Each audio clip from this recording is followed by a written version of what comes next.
Hello and welcome to another episode of Stream of Thoughts. Today, I have the pleasure of hosting a remarkable guest, my colleague, a researcher, an entrepreneur, and founder and CEO of the newly established consultancy, The Good Mess. Welcome, Tina, and thank you for Thank you, joining us Hassan, for today. having me. Yeah, it's really nice to be here. Thank you.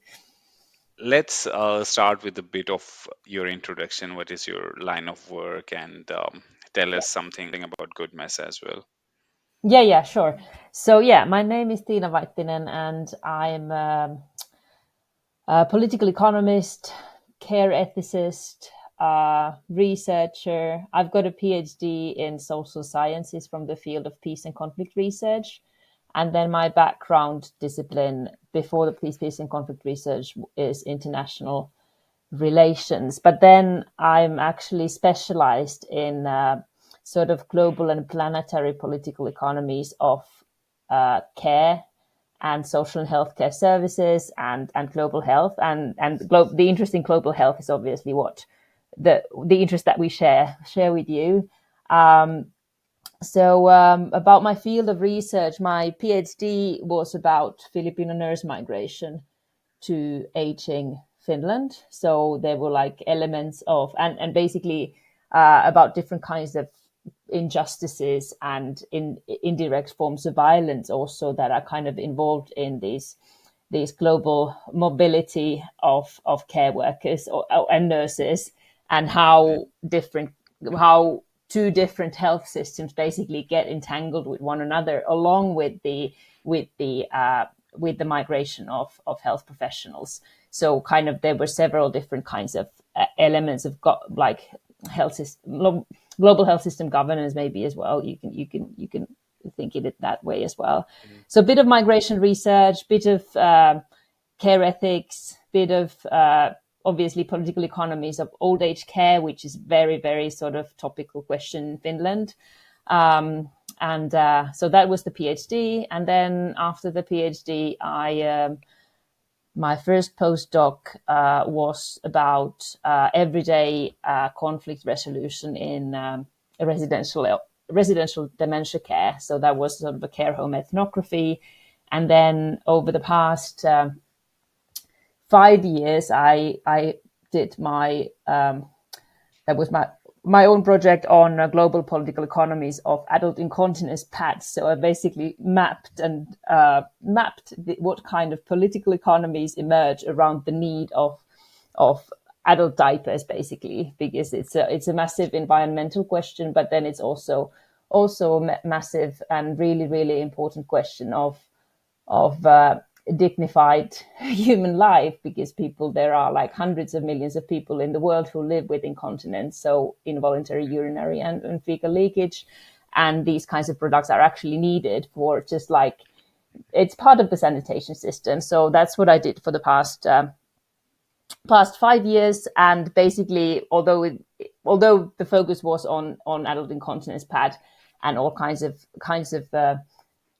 political economies that emerge around that technology, then the sort of bigger question around it is the question of how are we going to fit the material needs of care within planetary boundaries. So kind of with this past Interesting. project, I expanded to questions of political ecology and basically the boundaries of the planet, and um, how are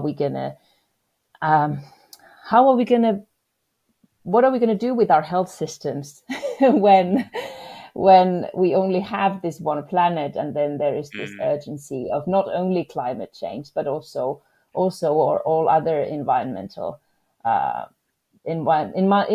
harms that we produce as humankind. So these are the questions that I've been kind of working with in my research, but then uh, well, for various reasons, I left my research career. What is it now? Now we're in March, so about 3 months ago. I left the university after 17 years, and I put up my own little consultancy, and that's called The Good Mess, and it focuses on catalyzing just ecological sustainability transformation in social and healthcare. So basically, I'm kind of hoping to continue to work with the themes that I've worked with, but kind of not only producing English peer-reviewed articles out to the world, which which probably are not read anyway, but kind of trying to use the research-based knowledge to other types of projects. So yeah, that's me. Very, very, very lengthy explanation. Yeah. It's very impressive. Your experience is very nice. And usually the second question that I ask from my guests is, you might be aware of my the theme of my podcast, uh, Yeah, I've the listened to role this. I of love it. I immigrant. really love this podcast. Thank you so Yeah, much. yeah. The role of immigrants in Finland's workforce. But since you are from Finland, so I want to ask this question from a native's perspective. Do you think Mm. Finland has potential to accommodate immigrants in Finland's workforce? And if someone wants to get a job in Finland, what is the code to crack the job market? What is the secret that native people do apply for finding jobs, quick jobs?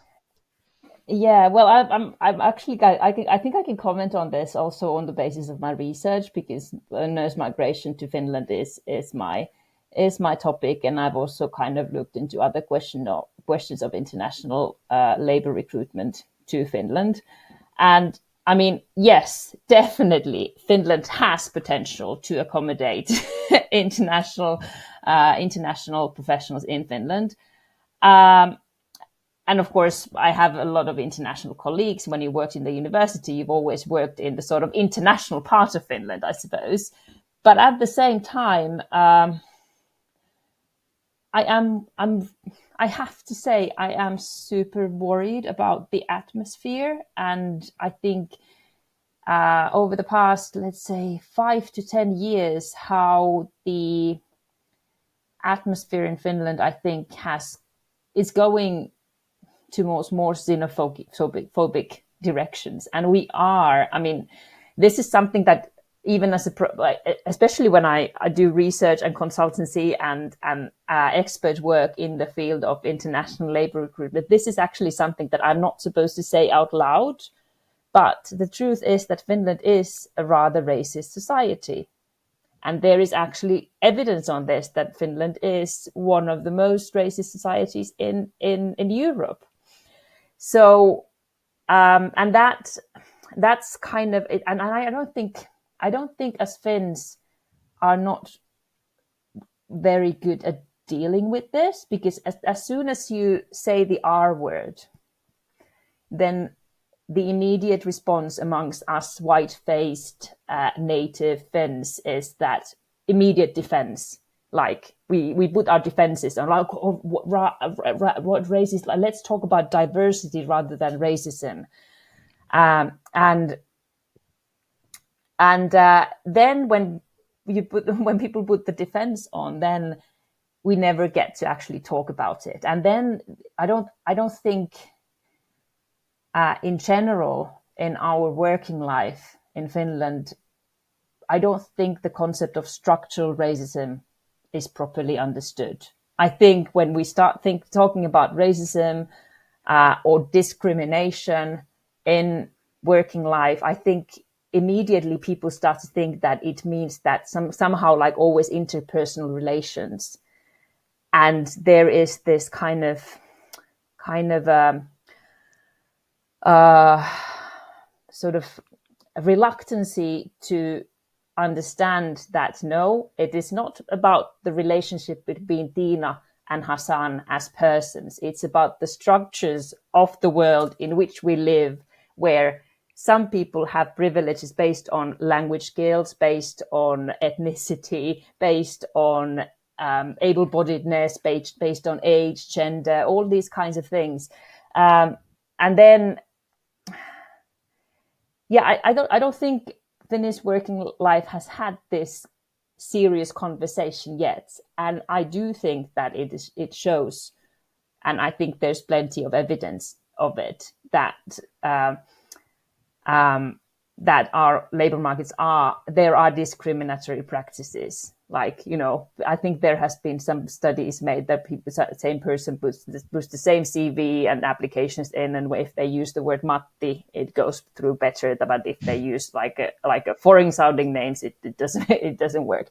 So and and the thing is, it's not, and because it's a difficult, one of the things is maybe that it's a rather difficult conversation to have.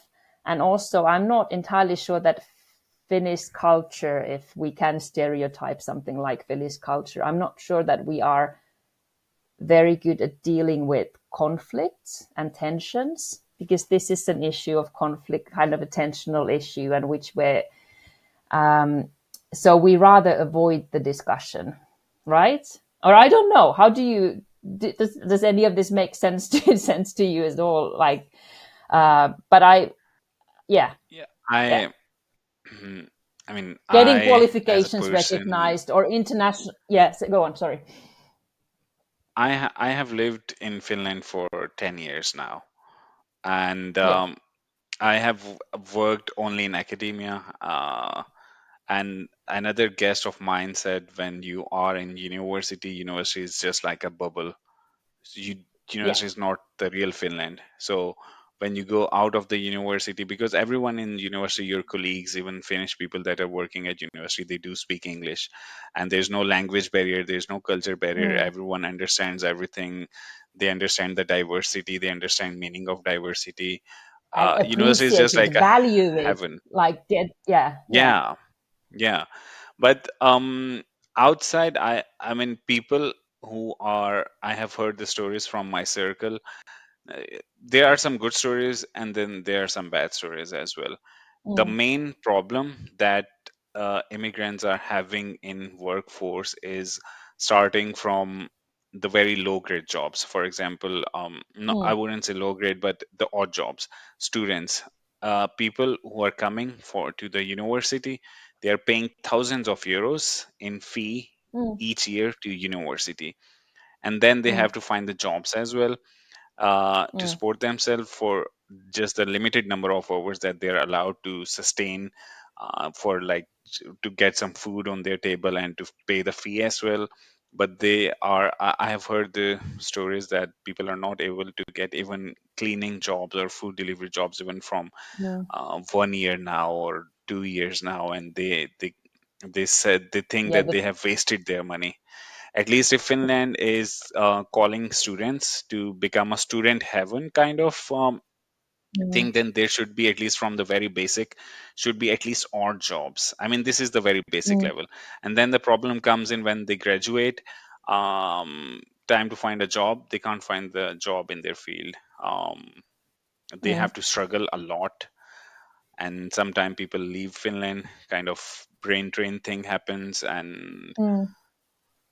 so there are, but some people Yeah. get jobs instantly. And Yeah, that's yeah, why I yeah. wanted to ask from you as like a native perspective, what do you think is the Well, is one I, skill to improve that mm, can help well, foreigners get a job quickly? I think I come back to that in a Networking. bit. Yeah, but Mhm.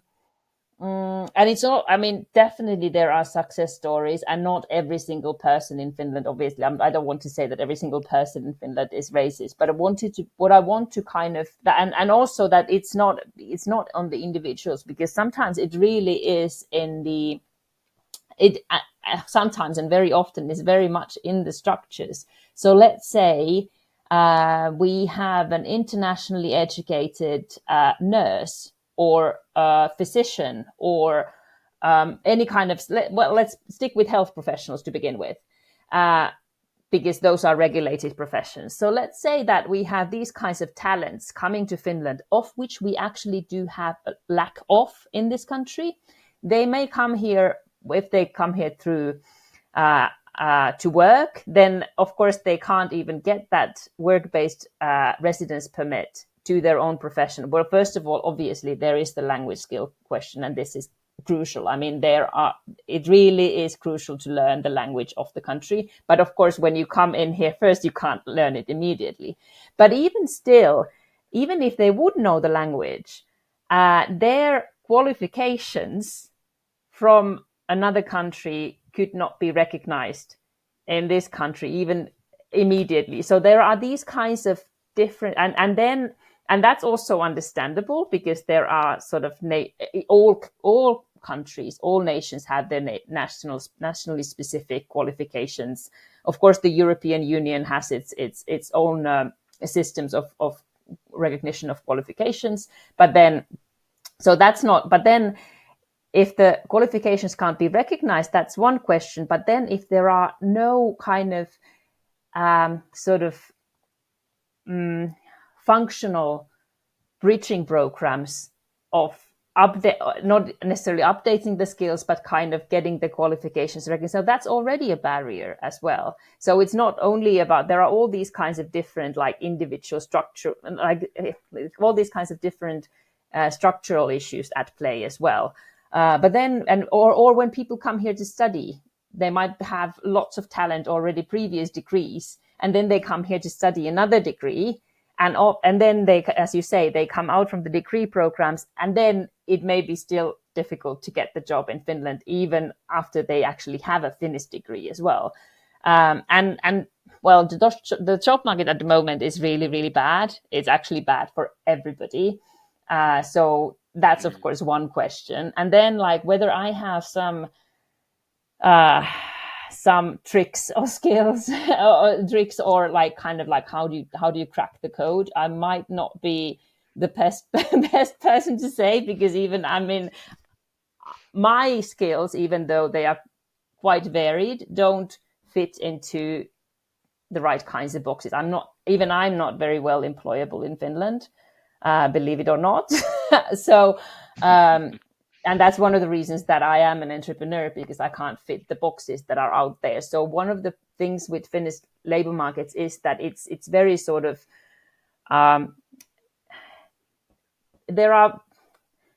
you need to fit certain kind of expectations that are already there. So, and especially now when the job market it's bad for everybody, then now recruiters are also kind of playing safe. But then, of course, there are ways, and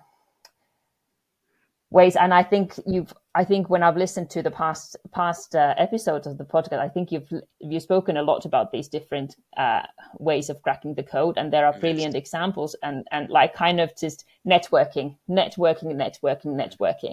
In Finland, I honestly believe that is the way to find the jobs. It's like there is that.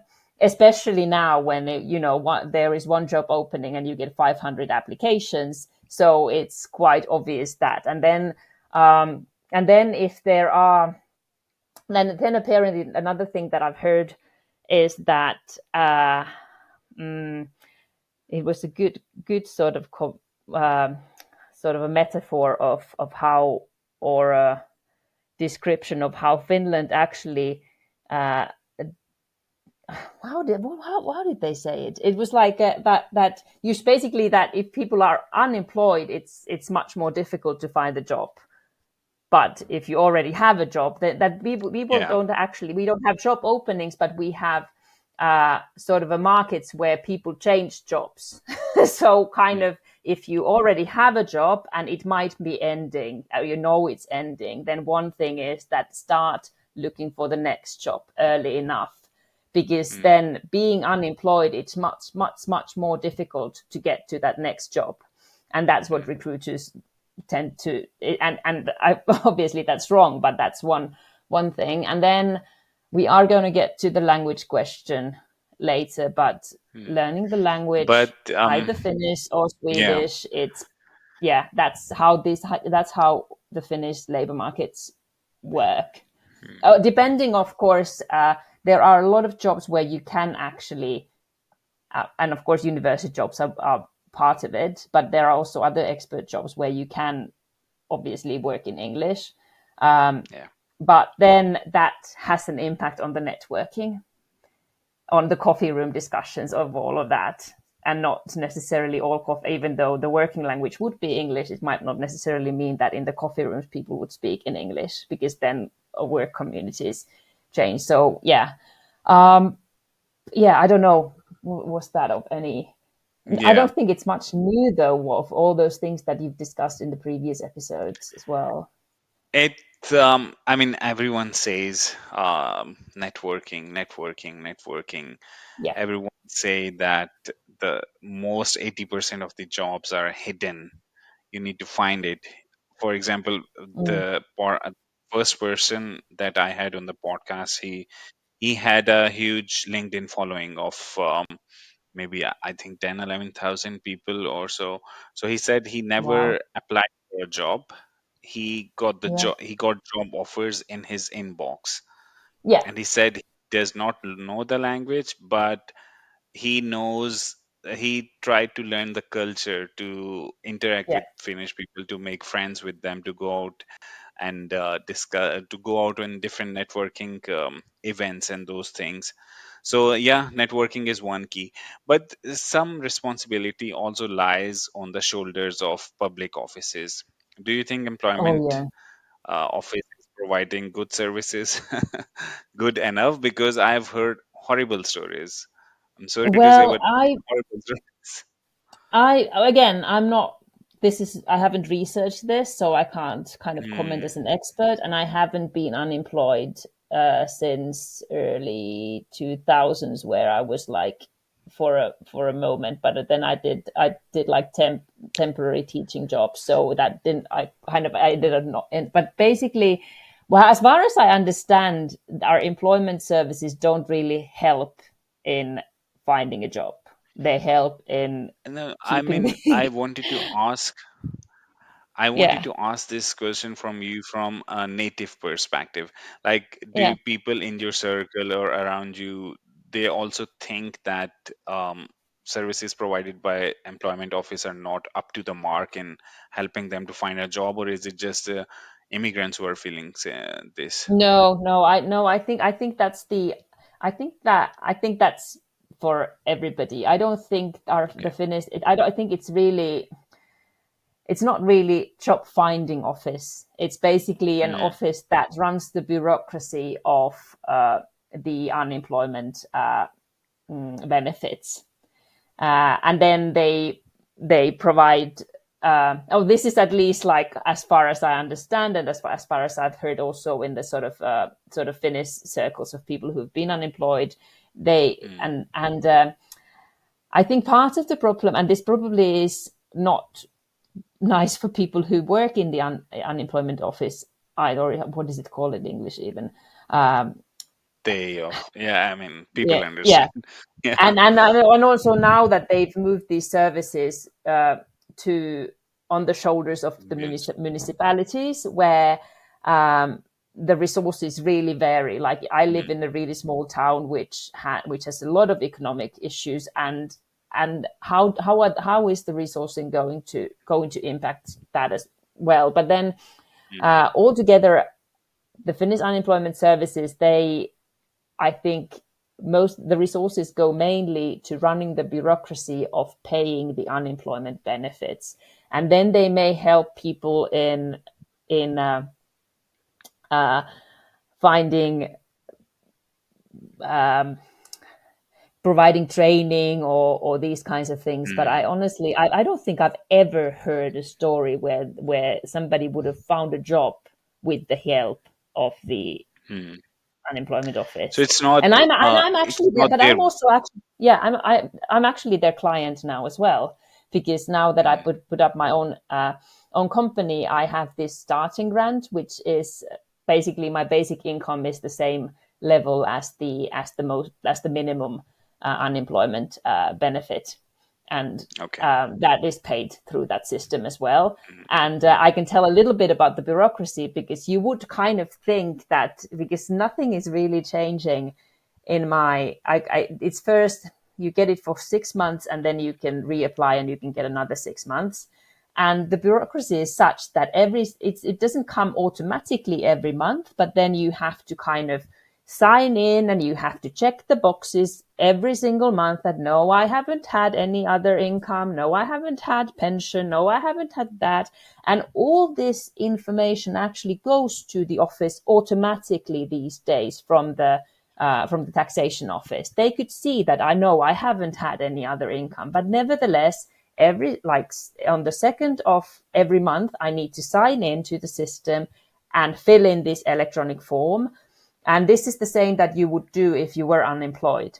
And then obviously somebody needs to work with that form. Somebody needs to go and check, and maybe some of it is automated. I don't know, but it's like, so basically this is what the, instead of helping people to find the jobs, this is what they do. They Mm, handle the bureaucracy. So the being the unemployment system, and is it's more like a lot of different kinds of bureaucratic hurdles of making sure that nobody is benefiting from the system in the wrong way, kind of. Yeah, so, I mean, I think, is it yeah, their so this is all what they have been defined by law to do, or are they yeah, assigned to help yeah. people find a job as well? I mean, is their Uh, duty, are they lacking in it, or is just not well, their work? all the bureaucracy definitely comes from the law. So, Mm, and this is, and I really do. I mean, I just want to say that people who work in the unemployment office are, they're still doing that really valuable work, and they probably are, would very much like to do, serve the clients. And then also you need to bear in mind that I haven't actually been unemployed, so I don't know how much. But mm, as far sure. as I've heard from people who have been unemployed, the contact with the office is very is minimal, and you don't really get. You might get some emails every now and again that, apply for this job, and it might not Mm, actually be something that fits your qualifications. mm, You probably, I think they do have like a first meeting where they go through your skills and what you need to mm. do, but for that somebody would actually really personally help you find the job. Okay. I really don't think they have the resources. I mean, the austerity, all this austerity that Finland has had over the past, it's obviously impacting also these offices, which on the top of it has all these like legislative, uh, all these laws that are kind of forcing them to focus on the bureaucracy. So yeah, yeah. Mm. Um, but I But mean, this is actually a very interesting question. Did you think that that's only like a experience for immigrants in Finland, or I did not get to hear about this experience from any of the native. I mean, yeah, maybe yeah, I yeah, didn't find any unemployed Finnish people. yeah, Most of the yeah, people in my circle are immigrants, so yeah, I don't know. But yeah, maybe yeah, I can ask yeah. someone who has No, more experience with the but the office. reason that I'm asking is also that I think it's a very important kind of more general point to raise, that some of these kind of many of these issues that migrants are Mm, facing in Finland in search of jobs, especially now, many of them have to do with the difficulty of finding a job in general, especially if you are already mm, unemployed. But of course, then mm, of course, as you know, I started with the fact that it is more difficult for mm, non-Finnish people. mm. But talking, I mean, I think it's a long debate about the topics, about how employment services are working and how can they improve. And but coming to it, we talked about, you talked about bureaucracy, and then there are two different kind of elections coming, right? So Yeah. many of immigrants might not know that there are two kinds of elections coming. What is the difference, and what is the societal role of an immigrant that they can play by casting vote in these elections, and are they eligible for casting votes? So if you can please guide us a little bit about this. Yes, absolutely. And this is really, I really love to talk about this. Before I start, can I ask you, like, have you voted in the local elections? You've lived in Finland for Yeah, what, 10 years now? I'm a Finnish national, so I Oh yeah, yeah, voted yeah, in yeah. Oh yeah, yeah, okay, yeah, yeah. Of course, you have citizenship. That's true. Yeah, yeah, yeah, yeah, yeah. But before yeah. you got the citizenship, did you vote in the local elections I then as did, well? I did in Yeah, Kuopio. I yeah, was living in Kuopio at that time. Yeah. yeah. And before I go to the present elections, can I also ask, like, was it easy for you to get information on the elections when you, because when just Yes, because with the municipal elections, there were actually some good friends of mine, Finnish friends, who were telling me about the elections and how they can be helpful for raising the voice of immigrants on a public platform. So, yeah, first of all, they guided me, and then the Ule English website, I must appreciate their services. So they were a huge help in understanding what kind of participants are standing in the elections and how to, there's a sort of a online system where you can prefer your choices and they will show yeah, you the candidates yeah, that matches your thoughts or the things that you support. So that was helpful. But I mean, I have been in people who have been kind enough to tell me what is the role of these municipal elections. So I know a little bit about the politics, and I have been but casting vote. So I know this information, and I have been active in like university level politics for student unions and those sort of things. I've yeah, been yeah, standing in elections, so I know a bit about how these things work. But many of the immigrants from my background or from different diverse backgrounds, they don't know the difference. yeah, I didn't yeah, know that there are two elections coming, to be honest. I knew that yeah, municipal election is coming because some of my friends are also standing in these yeah, sorry, regional municipal elections, but yeah. not the health election. So please tell Yeah, us about yeah, those. yeah, yeah, yeah. So, and this is a really new thing. And another thing that I wanted to ask, like, have you ever been asked to run in elections? Has nobody ever asked you to run in the local elections, or uh No, I mean, yes, I know? my Pakistani community that with because I had a kind of connection that I was I was chairperson of different unions, and I Yeah, have been active in different student unions as well, and I was working with the university administration as well. So they said me to that you can be a good candidate for local elections, but yeah. I didn't want to go in politics, so I just Yeah, stopped. yeah, yeah, yeah. Politics is not And my but thing. but at some point, do you think about it? Because even if you wouldn't just, even if you wouldn't want to become a politician, it's still a Mm, possibility to kind of do a tiny bit more for mm, democracy, because just collecting the votes for the party itself. Okay, so we were talking about the bureaucracy, and there are two kind of elections coming. Mm, So I think many people might not know what is the difference between these two elections, mm. and what is the role of how immigrants can play a role in these elections to voice their concerns. Tell us a little bit, please, about these two elections and the Yes, differences. yes. So there are two elections coming up, and for the first time in Finnish histories, I think for the first time in Finnish history, there are two elections held on the same date. So the election date is Sunday, 13th of April. And then you can also, I think, the sort of pre-voting start on the 8th of April or somewhere around. So rather soon. And the two elections are, first the municipal elections, where they elect the municipal counties, so people who decide upon the matters of cities and smaller municipalities, so the local elections. But then there is also this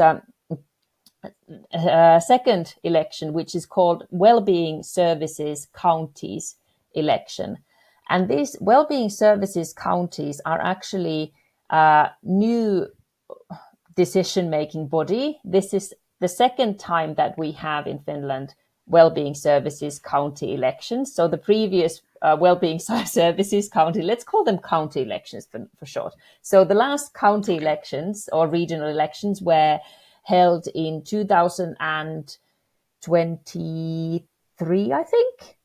Um, and what happened 2 years ago was that we finally, after preparing changes in the structure on the provision of social and healthcare services, the preparation took 20 years basically. So there was this massive structural change in Finland where uh, where previously social and healthcare services and emergency services were provided by municipalities. Um, so cities and smaller towns were responsible for providing these services. So after the well-being services counties were established in 2023, uh, it is these larger regional areas that are responsible for the provision of social and healthcare services and emergency services. So in these two elections, there are basically about two different sets of decisions that these two different bodies do. So when you vote in the municipal elections, municipalities are no longer they no longer make decisions on social and healthcare. They make decisions on infrastructure, on daycare services, on employment issues, on climate politics and that sort, local climate policies, that sort of things. But social and healthcare services and emergency services are decided by well-being services county councils, and that's the second set of elections. And I'm running in the second set of elections myself Okay. because and I actually find it quite nice to be running to be running in the kind of elections where it's a limited set of decisions. It's very most important decisions actually made when it comes to the people's like everyday health and social care needs. It's like the basis of biopolitics, right? Um, so but still it's like then I used to be in a municipal county of a small town some 15 years ago, and in a smaller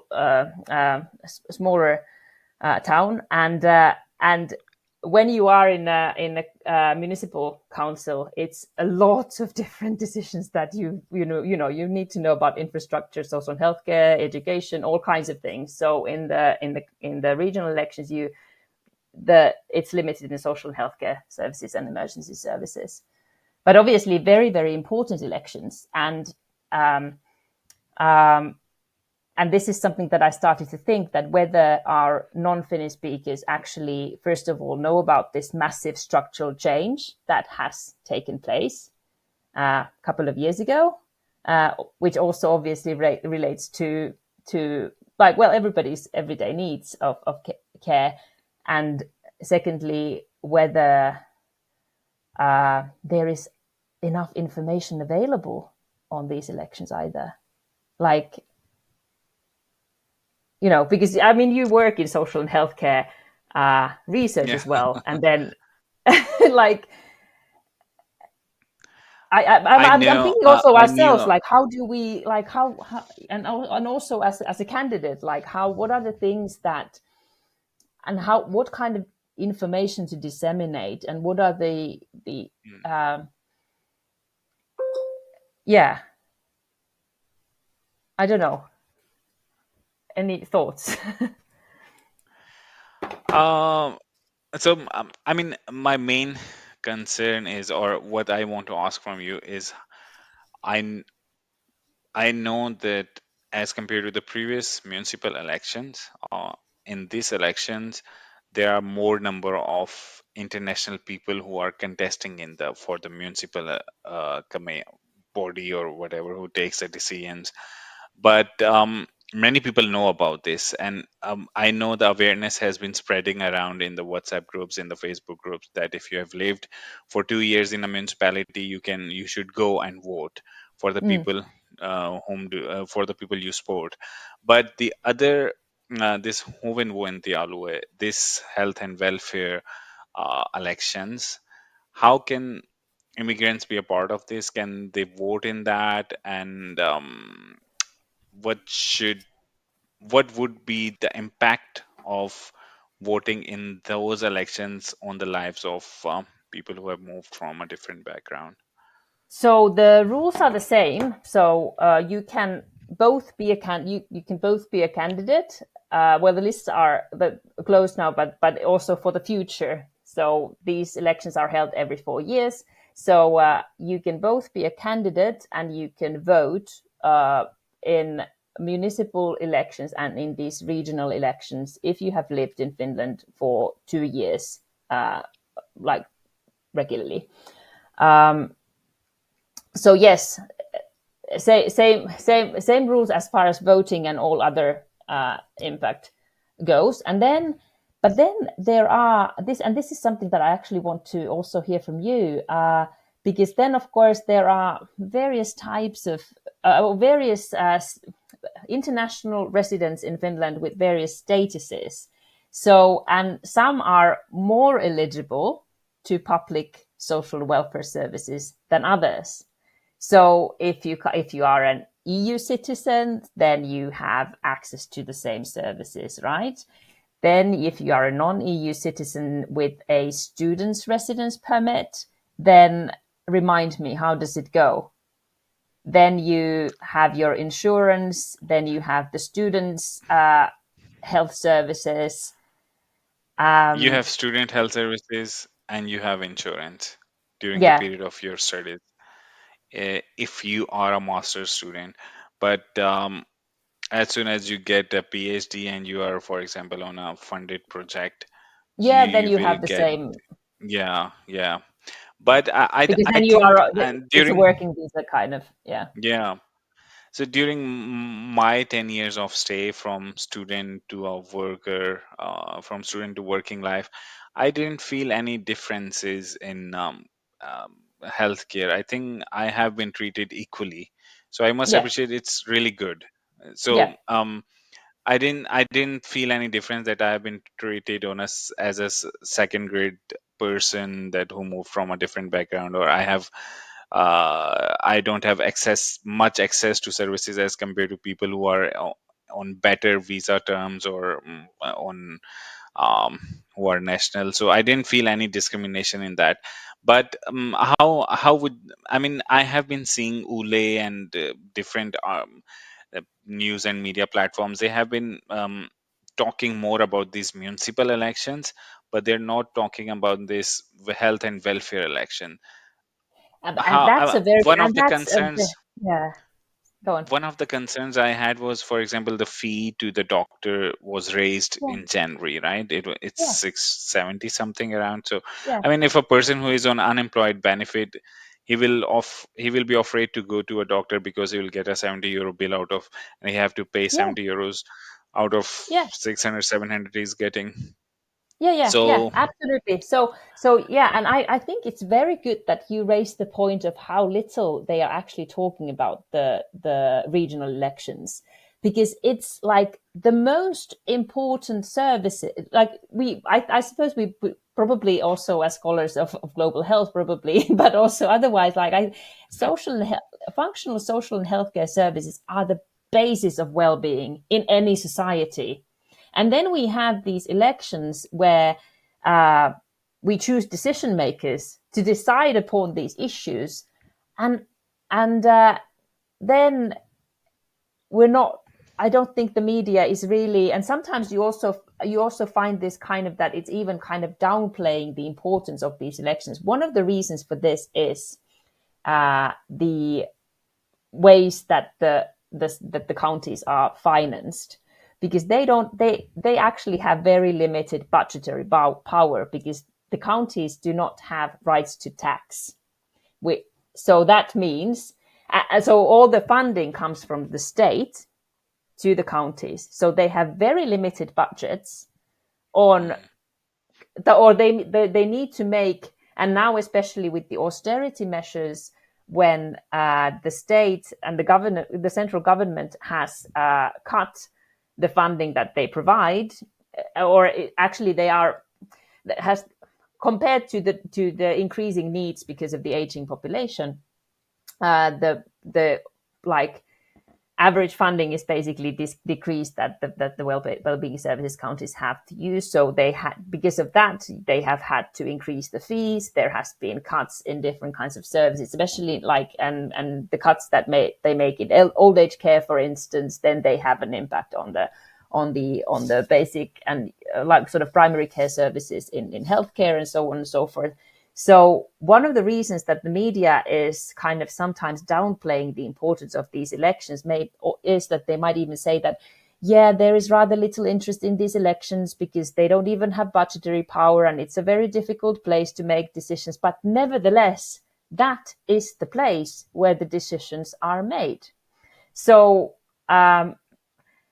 so if I kind of understand that our international residents might not know that much about these elections, because the fact is that not even native Finns necessarily know an awful lot about these elections. Part of the reason, of course, that it's a new part of our democratic system. These are only the second elections in Finnish history. And still the well-being services counties are very much taking shape at the moment. So it's a very, very new thing. But then you would kind of think that it's all the more so there should be much more talk about it, and there should be much more talk about it in accessible ways for also non-Finnish speakers. And this has been my kind of worry, that whether people actually, and also because when you go to vote, you will be given two different papers. And on one paper you put the number of the person who you are voting for the municipal council, and for the second paper you will put the number of the person you vote for the county council. And you can vote different persons for each, and you can vote, so Mm. so there should be. So I the really, I voting. really feel that how do we make, like, what should we do to get more information out of it? Because I think it's a matter of democratic Mm, rights of mm. all the residents who have the right to vote. So voting will go on same day as well, at the same Yes, time for both of these yes, elections. Oh, yes. I don't know, man. I don't know even. I'm sure even 10, even if 10% of the immigrants know about this, this might be a luck, or I don't. Yeah, I'm sure it's not a common knowledge. yeah. No, And you're not the not first one anyone know who about this. raised this point with me.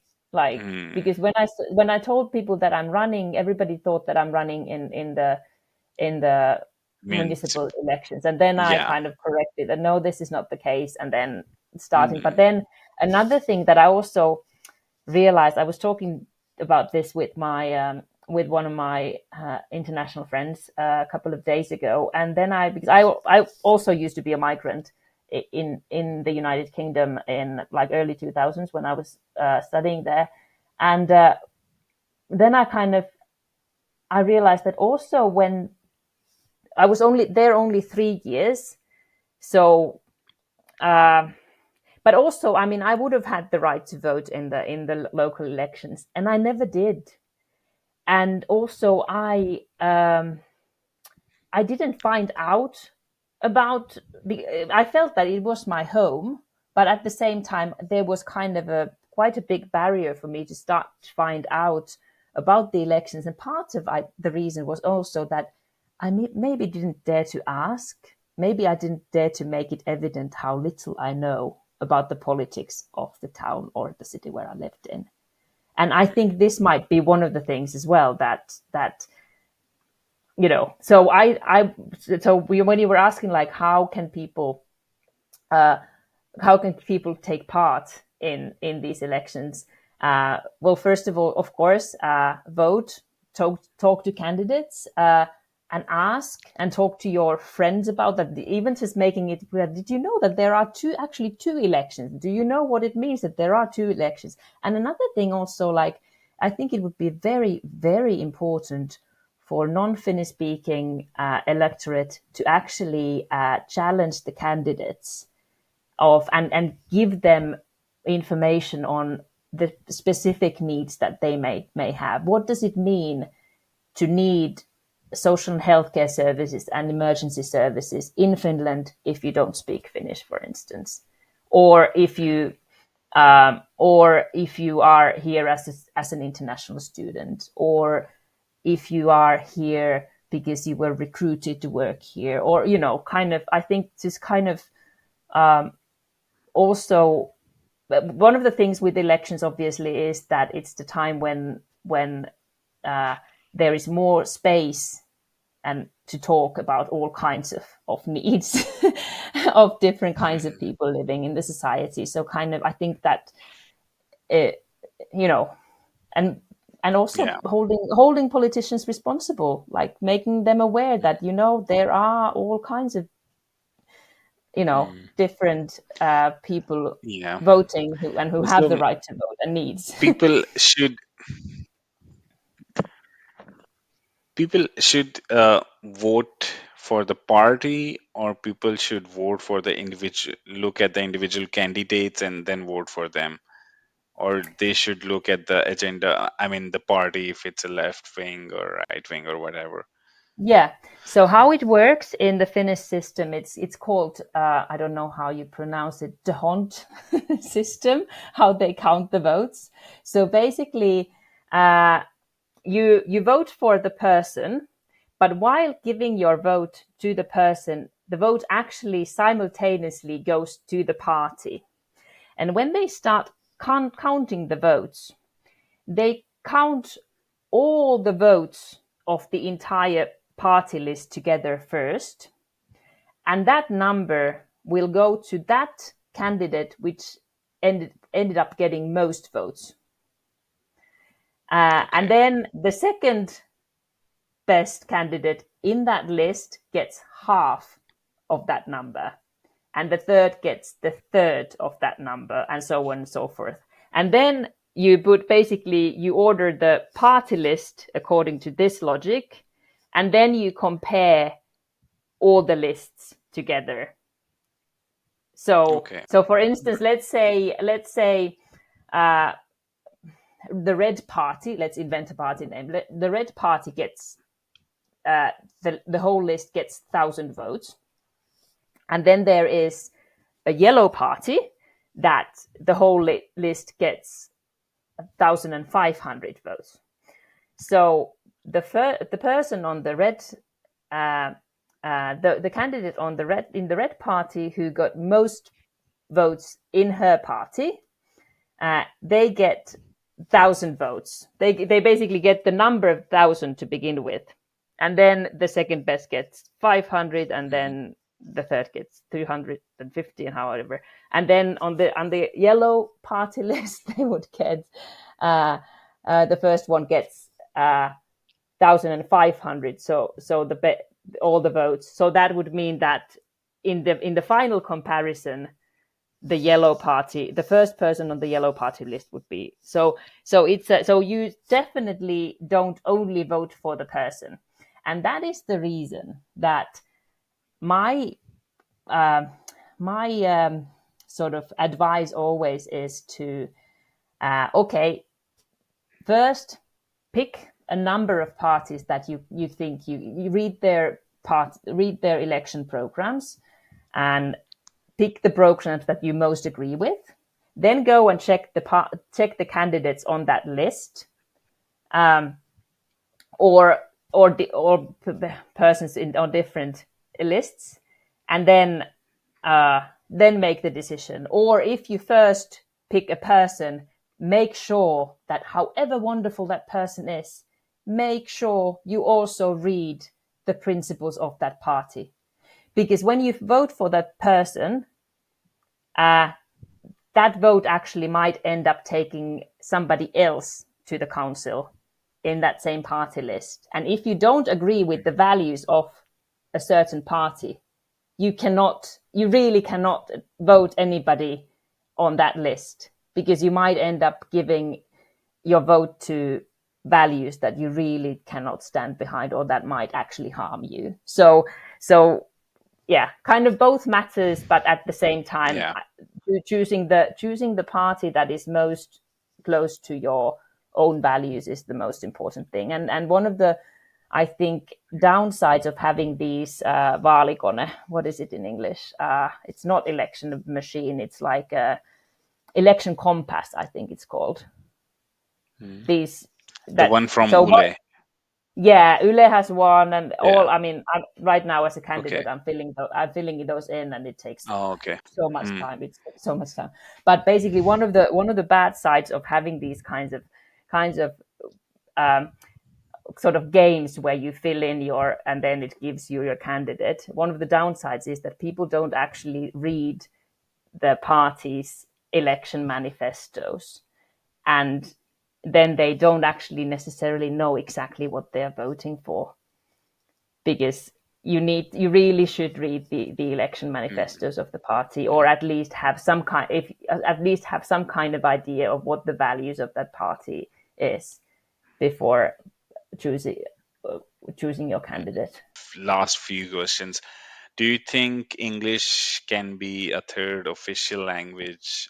Even not the official, can it be as a language for companies to adapt as a in a work environment, like official work language sort of thing? Can that is Finland ready for that, or does Finland have potential for adapting English in workforce? Um, I think on a company and in sort of employer level, I think yes, yes, but I don't think it's I actually don't even think personally that it should be made the law that the English would have like some kind of official role, because um, and I don't know, coming from Pakistan, you probably understand also that we're not part of the British Imperium. so so kind of why would we have to be, why would because of course there are also a lot of people in Finland who don't speak English. Um, Mm. and then having English as an official having English as an official language in the level of law, that might actually that could be rather harmful for those Finns who have never studied English and have no contact whatsoever. And so it depends, because Mm. then it might mean that you there might be places where you no longer get services in your own language either. Mm. So I'm not actually even supporting the idea that English would be made. I think there is enough of English language colonialism Language. in the world as it is. But I do absolutely wholeheartedly think that workplaces should have Mm. policies of making it possible to work in English when uh, when Swedish or Finnish is not actually needed in the actual Mm. job. And I think, Mm. and now you may agree, but I think even the universities have a lot to do on that. I mean, we have the Yes. kind of the policy of university kind of pretend to be international, and then you end up having all meetings in sort of all wider meetings tend to be in Finnish only, and it wouldn't have to be that way. And that's and I think that's also a question of sort of workplace democracy. So I wouldn't make it a law, but absolutely wholeheartedly support the idea that as far as possible, it should be possible also to work in English and be part of the the work community. But I still also Mm. simultaneously recommend that if staying in Finland, uh, then learning the language is probably, because going back to the questions of networking and all kinds of things, it will be things will get many things will also get easier if you know the language. But it's obviously easy for me to say, uh, and then there are various different. It takes a lot of time. So if you work possibly several jobs, when on Mm. earth would you have the time to study as well? So Mm. yeah. So this, I mean, this language is, uh, with all due respect to the Finnish language and the Finnish culture, I I also support Finnish language is necessary, and if we are living in Finland, we should learn the language if we want to interact with the local. Then it will help us to integrate more easily with the locals, Finnish local people. But being said that, I think it is because, when we talk about, it's not easy to learn the language at a native level. And if, for example, I'm from healthcare side, if healthcare side wants me to work in Finnish, I can't. I have to learn maybe Finnish.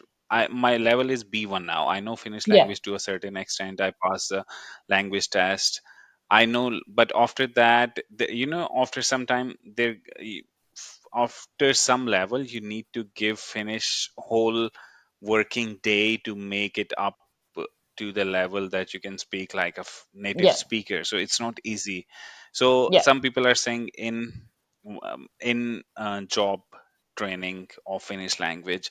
So what do you think about that? And I mean, even if there is not, to stop the brain drain, and to make use of the people who are living here who are highly Mm, educated and they're doing cleaning yes, jobs, isn't it yeah, which is necessary to mad. create the jobs in English language up to the maximum extent so those Yeah, talents can be utilized? yeah, yeah, and that discussion is actually people are like, I know that like technology industry and many industries are actually having this conversation, that and there is a lot of willingness also to try and develop the, but then it obviously boils down to the individual sort of companies as well. And another thing is that I it learning a language is not only the responsibility of the person, of the migrant, of the newcomer. And I mean, it's we don't actually have very good support for people who actually want to learn the language. Not when it comes to internationally, even like directly recruited people. I know that one of the problems at the moment, for instance, in international nurse recruitment, is that the language training provided as part of these recruitment programs is far too little. They're not getting enough support.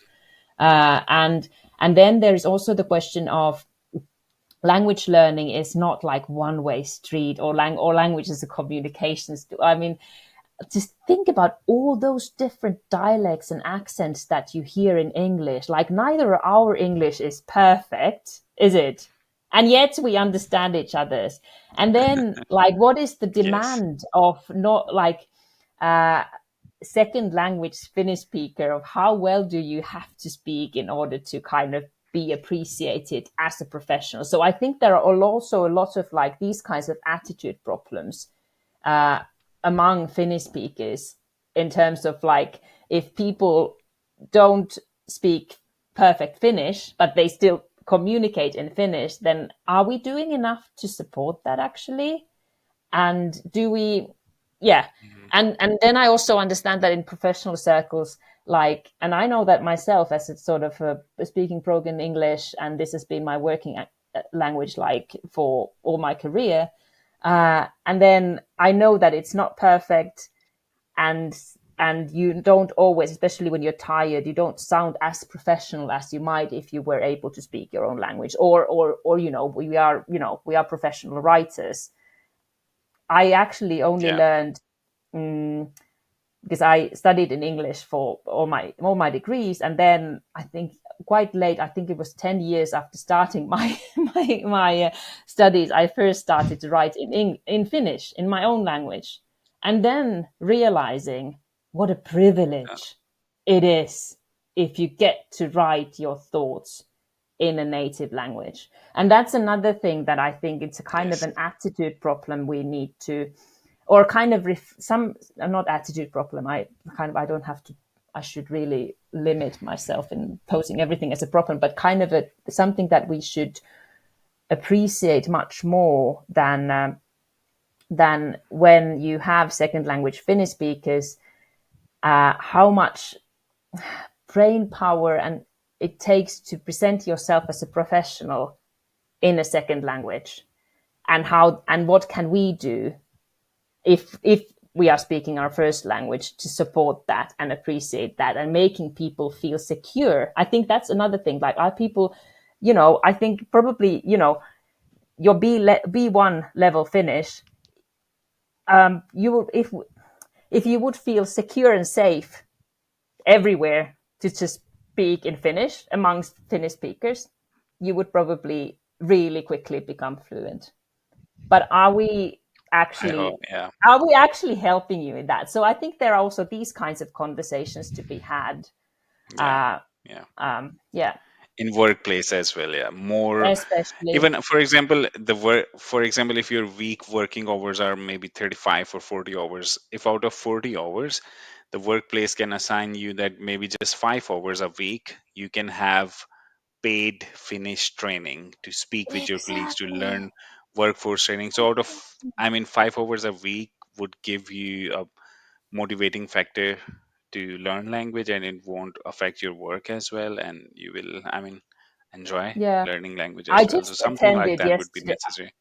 Yeah, I just attended yesterday a seminar where there was a speaker from a Swedish hospital where they told about their recruitment practices and what they the kind of service that they provide for those international talents that they recruit. And for the first they train the language in their home countries, and they get study grants to do that so that they can take time off from their actual jobs to study Mm. Swedish before they even move to Sweden. And that same service is provided to the spouses. And then when they come to Sweden and start working in the hospital, they actually only for the first year, I think they were was it for the first year or half a year, they only work 50% of the time, and 50% of the time they study the language and get paid for it. And that Amazing, means amazing. that within the first, I mean, that's costly, that costs money, but that's how Mm, you get international talent. And that's how you mm, retain international talent. And that's how you make actually, and the same service is provided also to the spouse, mm, so that it's not only the professional who migrates for work and gets to learn the language, and then the spouse is at home and has nothing to do, but they actually account for making sure that also the family has enough of language security, so to speak, to stay in the country. And their retention rate, I mean, obviously it's an expensive way of doing international recruitment. And they actually, I think they also provide the same service if they recruit internationals within or who already reside in Sweden and need support in the language learning process. And this is also something that, I mean, the fact is that Finland actually does need international talent, but that also requires investments on both sides. It can't be only that the new, if we want, and when we want to, and language learning is not only about being able to work and being able to become a good professional. It's also having the language of your surrounding community helps you live your life. And mm. that's what this is Exactly. supposed to be about. Yeah. So and I obviously was you can live your life also otherwise, but yeah. I Yeah. was in Kuopio, the place where I was living. All of my building neighbors were Finnish people, and I used to talk with them. They were momos, like they were a Yeah. bit old age, in old age. So they didn't know English, so I was speaking them with them in Finnish language, and it felt so nice to. They were so lovely and Yeah. accommodating and friendly. When you talk with them in Finnish, it feels like you are at home. So I want to again say, highlight this, that Finnish language is a must. It's necessary for everyone to learn. Immigrants who are listening, they should also make effort to learn Finnish language. When you are in living in a country, that you should respect the language and the culture. But also the public, the authorities whose responsibility is to make things easier for us to learn the language, they should also do their part, I guess. Yeah. Yeah. And us But on this and note, us any as last well. thing? Yeah. Yeah. I was Yeah. just saying that us as Any well last in thing the you want to say community. for the Yeah. immigrants? Any Uh, last thing you want to say for the immigrants who want to um, live in Finland? welcome, please. I mean, I really, really, really wish we can make this society uh, more welcoming and than it presently is. we need people. That's not the only thing, but also like it's it's richness to have all kinds of nationalities and languages, and and that, and also like, what is the nation state anyway? I don't know. I'm starting to ramble, but yeah, and also, many of us Finns have been migrants too, and um, and are migrants across the world as well. So kind of, I think, um, maybe sometimes even remind us that okay, maybe there is some history in the Finnish history as well that help us relate to what it is. And yeah, and about the elections, please, please, please, trouble your policymakers and ask them tough questions, because that also helps. That really, really does help to develop the democracy towards the direction that it needs to go. Yeah, sure. Thank you so much. Thank you so much, Tina, for all the time. And I'm sure the people who are listening this, they will get to know and learn a lot of things from what you said and from a local perspective as well. So, and those who are listening, if you like the podcast, please support by sharing and subscribing to my YouTube channel as well. And you can watch all the series on my website as well. Please find the link below in the description. And until then, take care. Bye bye. Take care. Bye.